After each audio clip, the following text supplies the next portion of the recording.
Hello mga katanaw, nakita ko pala si tatay, yung target kong gupitan, nakatayo sa gilid mga katanaw. Sabi ko sa kanya, gupitan ko siya, siya yung babayaran ko mga katanaw. Pumayag naman siya mga katanaw. Diyan na din raw siya natutulog sa pisto niya mga katanaw.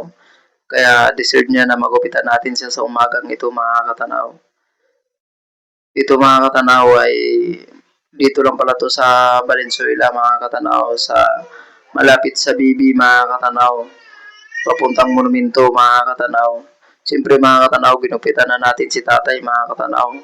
Ang haba na ng buhok niya mga katanaw, laki na ang pinagbago mga katanaw.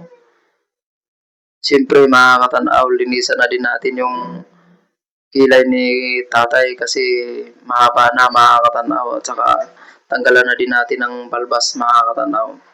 At saka tinanong ko dyan si tatay mga katanaw kung pwede na liguin ko siya. Pumayag naman siya mga katanaw. Siyempre mga katanaw, kompleto din tayo sa gamit dyan. May shower tayo, may mga sabon din tayo mga katanaw, at saka shampoo mga katanaw, at saka may bisan din tayo mga katanaw. Masaya na ako mga katanaw na ginawa ko to sa buhay ko mga katanaw, dahil malaking tulong to mga katanaw para sa mga kababayan natin Pilipino katulad sa kanila mga katanaw. Masaya na ako na matulungan sila mga katanaw. Masarap at masaya mga katanaw na tumulong sa kapwa mga katanaw. Sana marami pang taong matulungan katulad nila mga katanaw. Siyempre mga katanaw, bibigyan din natin sa tatay dyan ng damit mga katanaw.